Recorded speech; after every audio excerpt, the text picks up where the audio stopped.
Bien-aimés dans les Seigneurs partout, qui nous suivent partout dans le monde entier, shalom, shalom, et que Dieu vous bénisse. Et grand merci de nous recevoir encore chez vous dans le cadre de cette émission qui est devenue la vôtre, le chrétien et la Bible. Nous sommes dans la joie aujourd'hui de recevoir encore sur ce plateau un homme de Dieu qui parle bien de la part du Seigneur, à qui nous demandons de se présenter. Shalom, pasteur. Shalom. Pouvez-vous vous présenter pour que les internautes vous connaissent mieux? Je me nomme le pasteur André Lumanissa. Je suis pasteur à l'une des extensions de la borne qui se nomme La Parole Éternelle à Funa, dans la commune de Barumbo. Voilà, je suis marié et père de 3 filles. C'est peut-être ça que je pouvais retenir par rapport à ma présentation. Ok, gloire à Dieu, merci. Donc, nous sommes dans la joie de recevoir pour vous le pasteur André Lumanissa de l'église Parole Éternelle Funa. D'ailleurs, nous saluons tous les bien-aimés de l'église La Borne Parole Éternelle de Funa. Merci, pasteur. Nous sommes dans la joie de vous recevoir sur notre plateau. Nous sommes là dans le cadre de notre émission Le chrétien et la Bible. Nous avons fait un constat, mais avant d'entrer en profondeur, nous voulons d'abord connaître selon votre compréhension, parce que chaque homme de Dieu a sa compréhension de la part du Seigneur. Selon vous, les chrétiens, qu'est-ce qu'on attend par chrétien et qu'est-ce qu'on attend par Bible? Bon, un chrétien, c'est celui d'abord qui a fait une rencontre personnelle avec la personne qu'on appelle Jésus. Vous savez, tu n'es pas chrétien parce que tu chantes à l'église. Oui. Tu n'es pas chrétien parce que tu prêches l'évangile. On n'est pas chrétien parce qu'on a une tâche spécifique à l'église. Mais on est chrétien parce qu'on a fait une rencontre personnelle avec le Seigneur. Celui que tu as rencontré, le Seigneur, a changé ta vie.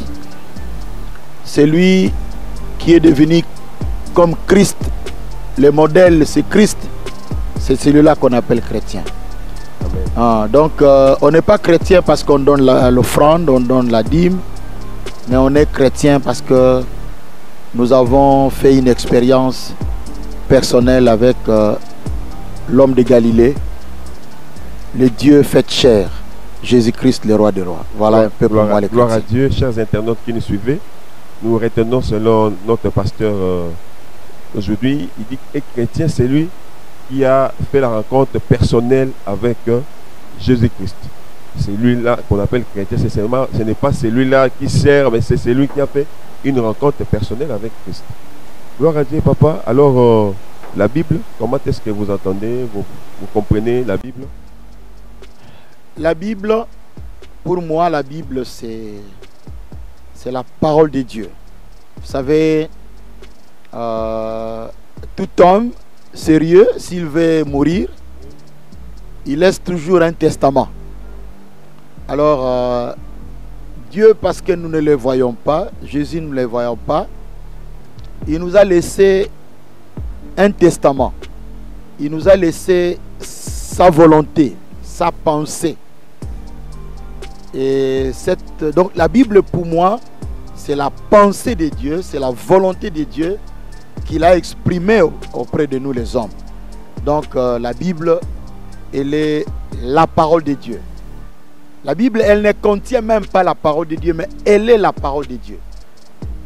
C'est elle la vérité. Parce que si nous disons que la Bible contient la parole de Dieu, c'est une grave erreur. C'est que nous pouvons aussi rencontrer la vérité dans d'autres livres de certaines religions. Mais la Bible, elle est la parole de Dieu, c'est-à-dire la volonté de Dieu exprimée dans ces livres-là. On a couché ça pour nous. Donc c'est une volonté de quelqu'un qu'on a couché dans un livre, qu'on appelle la Bible. Donc la Bible, c'est la parole de Dieu. C'est elle, celle qui détient la vérité. Elle n'est pas dans d'autres livres des autres religions. Donc la Bible, c'est la parole de Dieu. Amen. La Bible, c'est la parole de Dieu. Donc dans la Bible, nous voyons la parole de Dieu, la volonté de Dieu qui est manifesté dans sa parole. Exactement. Vraiment, gloire à Dieu. Mais aujourd'hui, nous sommes dans le regret. Nous avons fait un constat amer. Cette parole, cette volonté de Dieu, beaucoup d'enfants de Dieu que nous sommes, beaucoup de chrétiens que nous sommes, nous ne la lisons pas, nous ne sommes pas attachés à cette parole. Il y a de ces chrétiens qui viennent à l'église qui n'ont même pas de bloc-notes. Ceux-là qui n'ont pas de Bible. Il y a d'autres qui ont des Bibles mais qui n'ont même pas l'état d'ouvrir pour lire, pour méditer. Je ne sais pas si c'est le même constat que vous aussi vous avez fait en tant que pasteur, vous dirigez une église. Vous avez raison. J'ai lu dans les réseaux sociaux quelqu'un à qui on a donné un $100. On lui donne $100, mais la personne qui a donné $100 a eu la responsabilité de placer ces $100 là dans une page de la Bible. Il est parti et puis finalement les propriétaires de la Bible, non, tu es parti, tu ne m'as d'ailleurs rien laissé, tout ça, il dit non. Oh, comment je t'ai rien laissé? Je t'ai laissé l'argent. Va voir dans ta Bible, c'est là que j'ai laissé ton argent. Alors finalement, la personne a vite compris que c'est lui auprès de qui on a laissé l'argent.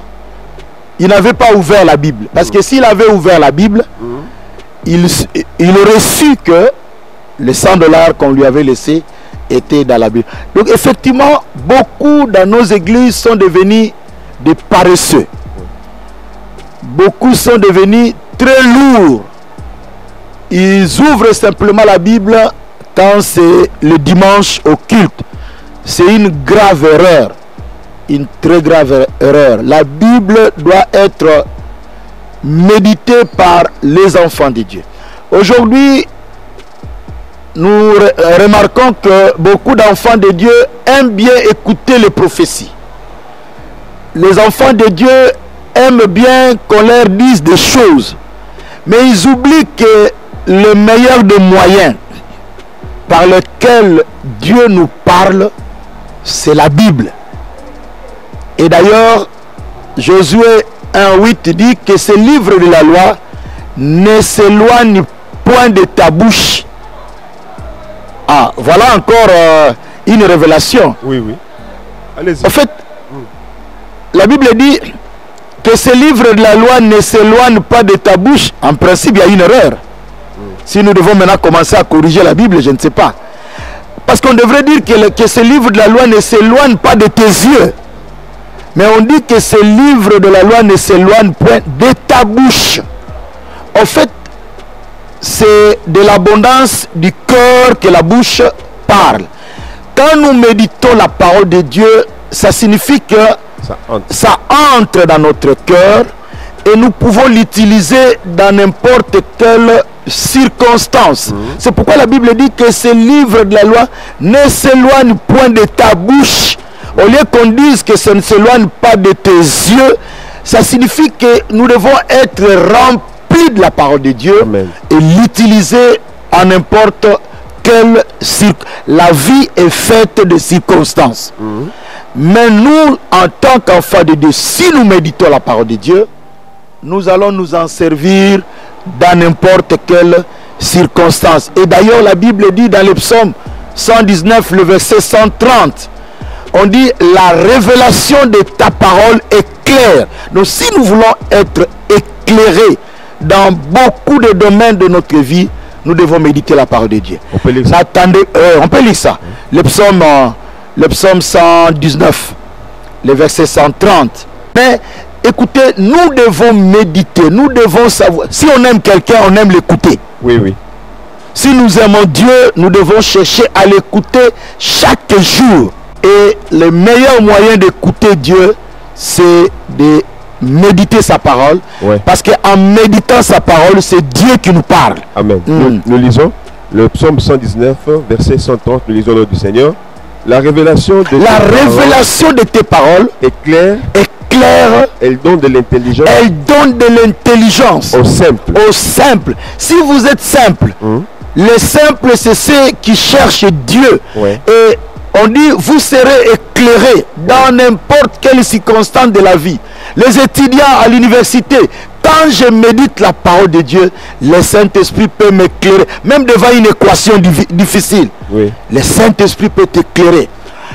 Marie, avec sa femme, les enfants, chacun dans son domaine, tu peux être éclairé. Pasteur, tu peux être éclairé. Avocat, tu peux être éclairé. Ingénieur, tu peux être éclairé. Donc nous devons chercher à être éclairé. La révélation de ta parole est claire. Donc j'encourage le peuple de Dieu à méditer et à méditer la parole de Dieu. Je répète ça, j'insiste. Les gens sont devenus fainéants. Ils aiment bien qu'on leur dise des prophéties. Ainsi dit l'Éternel. C'est bien, je ne refuse pas. Mais le meilleur des moyens d'écouter Dieu, c'est de méditer sa parole. La parole qui est sa volonté manifestée dans sa volonté manifestée, exactement. Dans la Bible. Dans la Bible. Gloire à Dieu. Papa, donc, nous comprenons que lire la parole de Dieu est une obligation, nous pouvons dire. Lire la parole de Dieu, quand on dit déjà que ce livre de la loi ne s'éloigne point de ta bouche, c'est une obligation. Oui. C'est une recommandation. Oui. Donc si je n'ai pas médité la parole de Dieu, j'ai péché. Parce que péché, c'est de ne pas respecter une recommandation, un ordre. Un ordre est donné, mais moi je ne le respecte pas. Donc péché n'est pas simplement voler ou mentir, mais ne pas aussi méditer la parole de Dieu. C'est un refus de vouloir écouter Dieu. Tu tombes dans le péché. Gloire à Dieu, tu tombes dans le péché. Chers internautes qui nous suivez, vous comprenez bien que la parole de Dieu est très très importante. Nous devons attacher vraiment une importance capitale à la parole qui est la volonté de Dieu manifestée au travers de celle-ci. Papa, vous avez touché quelque chose au début là, vous avez parlé de la parole, le testament. Donc, les enfants de Dieu sont dans la distraction. Il y a un testataire qui a laissé son testament, tout ça pour que nous puissions hériter des bonnes choses, la richesse, qui se retrouve dans sa parole. Mais cependant, nous ne l'exploitons pas. Mais nous sommes les premiers à pleurnicher. Moi, ma vie ne change pas. D'ailleurs, ça fait 10 ans que je suis dans le Seigneur. Je ne vois pas clair. Mais cependant, ils ont la volonté de Dieu. C'est-à-dire le testament dont vous avez parlé, dans sa parole, mais négligé. Exactement. Elle est négligée. Beaucoup disent, comme vous l'avez dit, ma vie ne change pas. Mais quand nous lisons dans Osée, chapitre 4, le verset 6, Osée 4, le verset 6, mon peuple est détruit parce qu'il lui manque la connaissance. Parce qu'il lui manque la connaissance. Dans d'autres versions, on dit parce qu'il lui manque l'information. Oui. Puisque tu as rejeté la connaissance. Parce que tu as rejeté l'information. Je te rejetterai. Je te rejetterai. Et tu seras dépouillé de mon sacerdoce. Et d'ailleurs, tu seras dépouillé de mon sacerdoce. N'est-ce pas que nous tous, nous sommes aujourd'hui dans le sacerdoce royal. Nous sommes un sacerdoce royal. Mais Dieu dit, je vais te rejeter de mon sacerdoce. Puisque tu as oublié la loi de ton Dieu. Parce que tu as oublié la parole de ton Dieu. J'oublierai aussi tes enfants. Voilà d'ailleurs la gravité. Vraiment. Parce que toi tu ne médites pas. Parce que toi tu ne veux pas connaître la volonté de Dieu. Dieu va même très loin jusqu'à oublier ta postérité. Des conséquences fâcheuses. Les conséquences fâcheuses parce que tu négliges la méditation de la parole de Dieu. Vous savez, la Bible dit, vous connaîtrez la vérité et la vérité vous affranchira. Oui. Il y a certaines choses qui ne demandent pas la prière. Il y a certaines choses qui ne demandent pas les offrandes. Il y a des choses qui demandent de connaître seulement l'information. Il faut avoir l'information. Je disais tantôt que ce monde, c'est un monde de l'information. Quand vous n'êtes pas informé, vous devenez un illettré. Tu vas te plaindre, ta vie ne marche pas. Quelqu'un est venu une année, 2 ans dans la vie chrétienne, il fait des exploits. Toi, tu as fait 10 ans, 20 ans, la vie de chrétien ne marche pas parce que tu es toujours ignorant. Voilà. Et les Français disent, l'ignorance tue. Bien-aimés, je vous encourage à méditer la parole de Dieu, à connaître la volonté de Dieu, alors vous réussirez. Quand nous méditons la parole, même nous pasteurs, ce que nous vous prêchons, ce sont des méditations. Si on ne médite pas, on va vous dire quoi? Toi-même, tu peux rencontrer une situation. Tout à l'heure, nous venons de dire que la révélation de ta parole est claire et elle nous aide, elle nous donne l'intelligence et elle nous aide à faire face à beaucoup de circonstances dans la vie. Oui. Il y en a qui ont des mémoires robots, qui font confiance à leur tête. Ils n'écrivent même pas. Moi, aujourd'hui, hier, je n'étais pas pasteur. Je suis pasteur, ça fait peut-être maintenant 5 ans. Mais avant ça, je n'étais pas pasteur. Je me sers de quoi? C'est de ce que j'ai noté hier. Oui. Aujourd'hui, ça peut me servir pour parler au peuple de Dieu. Gloire à Dieu. Donc, ne faites pas confiance à la tête, mais faites confiance aux écrits. Même les Français disent, les paroles s'envolent, mais les écrits restent. Gloire à Dieu. Il faut aussi noter, parce que quand vous écoutez, aujourd'hui, il y a beaucoup, hein, on parle du faux, on parle du vrai. Il y a de ceux-là qui peuvent vous prêcher, mais c'est dans le faux. Mais quand vous êtes quelqu'un qui est attaché à la lecture, à la méditation, vous pouvez aussi découvrir une erreur. Les chrétiens de Béret. Exactement, parce que c'est ce qui nous manque aujourd'hui. Aujourd'hui, on est prêt à dire Alléluia, Amen à tout. Écoutez, ce que un prédicateur dit n'est pas forcément la parole de l'évangile. Mais la parole de l'évangile reste la parole de Dieu. C'est pourquoi nous devons toujours, la Bible dit, les chrétiens de Béret, ils confrontaient, parce qu'ils connaissaient les Écritures, oui, ils confrontaient les paroles des prédicateurs à ce que la parole de Dieu dit. Bien-aimé, c'est très important de connaître la parole de Dieu, de la méditer, de la retenir, de la mémoriser. Oui. C'est pourquoi même j'encourage toujours les gens qui méditent, parce que méditer, peut-être je ne sais pas si vous allez me poser cette question, méditer veut dire d'abord il faut avoir un temps où tu médites la parole de Dieu, un temps fixe. Au-delà de ça, tu dois avoir ta Bible. C'est quand même malheureux aujourd'hui, les gens ne veulent plus avoir de Bible. J'encourage aux gens d'avoir les Bibles en papier, voilà, que tu peux méditer, parce que il arrive des fois, nous sommes en train de méditer, les téléphones sonnent, un message entre. J'encourage les chrétiens d'avoir sa Bible en papier. Et puis, vous avez du temps, vous priez, parce que la Bible dit, le Saint-Esprit doit nous éclairer, afin que nous puissions méditer la parole de Dieu. Nous demandons à Dieu de nous éclairer par le concours du Saint-Esprit. Et finalement, je lis la parole, j'examine la parole, moyennant des questions. Aujourd'hui, il existe des canevas comme celui de la Ligue pour la lecture de la Bible, qui peut nous aider à méditer la parole de Dieu. Il y a aussi la bonne sémence. Il y a aussi des églises qui ont des calendriers qui les aident à méditer la parole de Dieu. Donc c'est très important. Gloire à Dieu, c'est très important de faire de cette parole une vie. Exactement. Et nous allons vivre le merveille de la parole, parce que derrière la parole de Dieu, il y a le mystère, les secrets. Donc nous devons aimer la parole, bien aimés qui nous suivez, aimer la parole, faites de cette parole votre ami. Donc autant le corps mange, autant l'âme aussi doit être nourrie. Et l'âme est nourrie par la parole de Dieu. Exactement. Merci pasteur, nous mettons une petite pause, nous passons à une rubrique que nous intitulons Verset du jour.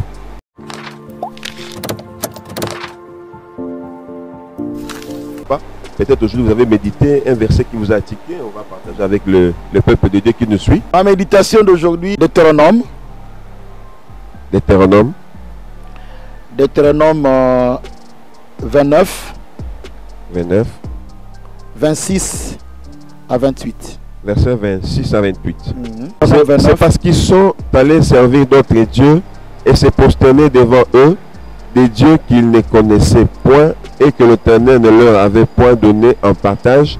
Alors la colonne de l'Éternel s'est enflammée contre ce pays et il a fait venir sur lui toutes les malédictions écrites dans ces livres. Toutes les malédictions écrites dans ces livres. L'Éternel les a arrachés de leur pays avec colère, l'Éternel les a arrachés de leur pays avec colère, avec fureur, avec une grande indignation, et il les a jetés sur un autre pays, comme on le voit aujourd'hui. Oui. Si nous ne voulons pas être rejetés, si nous ne voulons pas être sous le coup du malheur, moi je vous encourage à faire de la méditation de la parole de Dieu, de la Bible. Alors je dis de la Bible, pas d'un autre livre. J'encourage aux chrétiens, les autres écrits nous pouvons les lire, c'est pas mauvais, mais la méditation c'est avec la Bible. Et d'ailleurs quand vous allez dans une église où on utilise un autre livre que la Bible, où on utilise des brochures, non. Nous devons, bien aimés, lire la Bible et la Bible seule. Oui. Si vous allez dans votre église, on donne priorité à la prophétie. L'église n'est pas conduite par la prophétie. L'église est conduite par la parole de Dieu. Sinon Dieu va vous rejeter. Sinon vous allez vivre toutes les malédictions qui sont écrites dans ces livres. Si vous voulez être béni, méditez la parole de Dieu. Amen. Mettez en pratique. Amen. Alors vous réussirez dans vos entreprises. Gloire à Dieu. Moi aussi, le verset que je méditais, c'est dans Matthieu 23, le verset 13. Nous lisons au nom du Seigneur. Malheur à vous, scribes et pharisiens hypocrites, parce que vous fermez aux hommes le royaume des cieux. Vous n'y entrez pas même, et vous n'y laissez pas entrer ceux qui veulent entrer. Donc, quand je méditais, j'essayais de comprendre qu'en tant que chrétien, là où nous évoluons, nous devons aussi faire attention à notre façon de se comporter. Parce que notre façon de se comporter en tant que chrétien peut aussi gagner d'autres à venir en Christ, peut aussi faire en sorte que d'autres n'aient pas le goût de venir en Christ. Fermer la porte pour que beaucoup n'entrent pas dans les cieux. Alors nous devons vraiment faire attention à notre façon de nous comporter, nous chrétiens, dans les milieux où nous évoluons. Comme papa venait de dire tout à l'heure, au début, que les chrétiens, c'est celui qui a fait une rencontre personnelle. C'est lui au travers de qui on voit Christ. Partout où tu te retrouves, dans ton comportement, on doit voir Christ en toi pour que tu puisses gagner beaucoup dans les seigneurs. Voilà. Vous qui suivez, répondez aussi à cette question, le verset du jour. Prenez cette habitude de méditer et répondez vous-même à cette question. Voilà, papa, nous allons dire quelque chose rapidement avant de vous donner la parole pour clôturer. Nous sommes là dans le cadre de notre émission, le chrétien et la Bible. Nous devons connaître la Bible. Il y a quelque chose que nous avons posé comme question la fois passée. On avait parlé de Genèse. On a parlé d'Exode. Exode, c'est le deuxième livre de la Bible. C'est 66 livres. Il fait partie de 5 livres de Moïse qu'on appelle le Pentateuque. Alors, on avait posé la question pour savoir quel est le plus court et le plus long chapitre de ce livre d'Exode. Nous avons fait des recherches. Exode, c'est le livre qui parle de la sortie des enfants d'Israël de l'esclavagisme pour la terre promise. C'est le deuxième livre de la Bible. Il fait partie des 5 livres de Moïse qu'on appelle les Pentateuque. Et il a 40 chapitres. Le plus court de ces chapitres, c'est le chapitre 11. Il a 10 versets. Et le plus long de ce chapitre, c'est le chapitre 12. Il a 51 versets. Et au total, le livre d'Exode a 40 chapitres et 1213 versets. Donc, à retenir. Donc, vous comprenez que la Bible est très vaste. Si vous lisez, Dieu va vous bénir et Dieu va vous parler. Papa, nous revenons à vous. Nous avons compris que la parole de Dieu est importante. Je ne sais pas, pour chuter, pour aujourd'hui, faute de temps nous imparti, je ne sais pas qu'est-ce que vous pouvez dire par rapport à la parole. J'aimerais encourager le peuple de Dieu à aimer la parole de Dieu. Celui qui aime la parole de Dieu aime Dieu. Amen. Parce que on ne peut pas prétendre dire qu'on aime quelqu'un sans aimer ses instructions. Et d'ailleurs la Bible dit, si vous m'aimez, mettez en pratique ma parole. Amen. La Bible est réellement la parole de Dieu. C'est le moyen le plus sûr de la révélation de Dieu. Amen. Donc celui qui veut connaître Dieu doit lire la parole de Dieu. Celui qui veut connaître la volonté de Dieu, les desseins de Dieu, le plan de Dieu, c'est dans sa parole. Bien-aimé, la parole de Dieu, j'aime un verset qui dit: tu es pierre, si cette pierre, je bâtirai mon église, et les séjours des morts ne prévaudront point contre elle. La Bible a survécu, elle a traversé les époques. Depuis la Genèse avec Moïse jusqu'en Apocalypse, combien de gens ont voulu que la Bible puisse disparaître? Mais la Bible n'a pas disparu. Un livre merveilleux où il n'y a pas de contradiction. Différents orateurs de différentes classes sociales, ils ont écrit la Bible. Les rois ont écrit. Les paysans ont écrit. Mais en fait, on nous fait voir un seul cerveau qui a utilisé différentes personnes afin que ces livres, afin que la volonté de Dieu soit mise à notre disposition. N'oublions pas que nous avons le ciel à gagner. Nous irons vivre la vie éternelle au ciel. Mais si vous voulez vivre la vie sur la terre pour être bien, je vous encourage à lire la parole de Dieu. Et vous vivrez le bonheur. Tu veux le bonheur? Cherche à connaître la volonté de Dieu et tu vivras dans le bonheur. Que Dieu vous bénisse. Que Dieu vous bénisse. La crainte de l'Éternel, c'est le commencement de la sagesse. Pour avoir cette sagesse, il faut lire la parole. Pour avoir le bonheur, comme le pasteur l'a dit, il faut connaître la parole. Pour connaître la parole, il faut la lire, la méditer, faire de ça notre vie. Vous qui nous suivez, vraiment que Dieu vous bénisse. Nous sommes arrivés à la fin de ces numéros. Restez toujours branchés sur notre chaîne YouTube SCG-TV et Dieu va vous bénir. Nous saluons tous ceux qui nous ont suivis, nous leur bénissons et nous disons merci à la grande équipe technique qui nous a accompagnés. Pasteur, merci et à la prochaine parce que vous êtes parmi nos invités permanents. Merci beaucoup. Merci, bye. Bye bye.